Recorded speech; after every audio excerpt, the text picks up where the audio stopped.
Andito po kami ngayon kung saan bibili po kami ng maibabaw ni Chiki pauwing Mindanao. Andito po kami ngayon mag-grocery at habang hindi pa kami nakapag-grocery ay namimili kami na kung ano yung aming imimerienda. May melon, may avocado din. Siyempre yung pinili ko dyan yung melon para maiba naman. At samantala si Dia gusto niya ring tumikim ng chicharon. Ayan na nga, oh. Ayan yung sa akin. Ang sarap nga naman.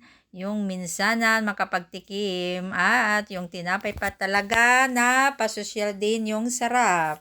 Kaya habang namimili kami ng bibilhin namin ay busog na busog ako at sabay si Dia at saka yung pinsan kong si Chiki. Si Chiki, bird passer na po iyan. Pinsan buko po sa side ng nanay ko.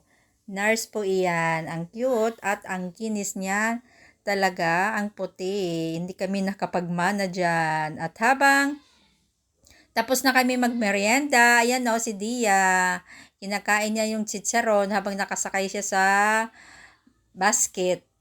Ayan o, ang sarap ng perero makapamili at makasabay din pa-cute habang namimili din. Ayan din si ate. Habang ako ay nagbibideo, sila naman ay namimili. Siyempre, hindi pwede yung mga vlogger, yung mga piling vlogger na walang cellphone. Panay, video. At ayan na nga yung nabili namin. Pauwing Mindanao. Hindi namin nakasama si auntie.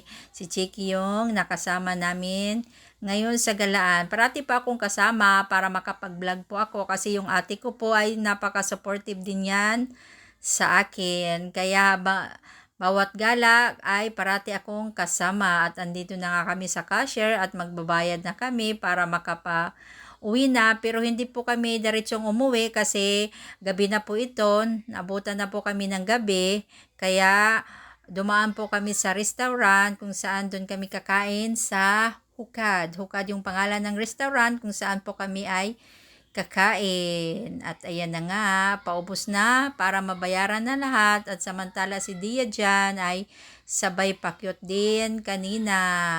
At ayan na nga yung sarap ng feeling na may card talaga at doon na yung pagbayad, hindi ka na magdadala ng cash. Sana nga, sana all. At habang balang araw din, sa awa ng Diyos, ay makapag-experience din dyan. At ayan na nga kami, papuyan na nga yung hukad na sinasabi.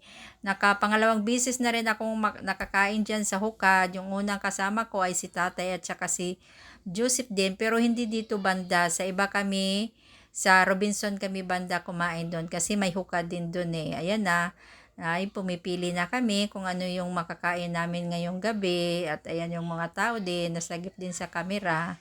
At ayan na nga, yung order namin, habang kumakain, yung iba, kami din ay dumating pa lang yung order. Ayan, ang sarap ng kare-kare. At yan pa tatlong klasing ulam pala yung na-order namin.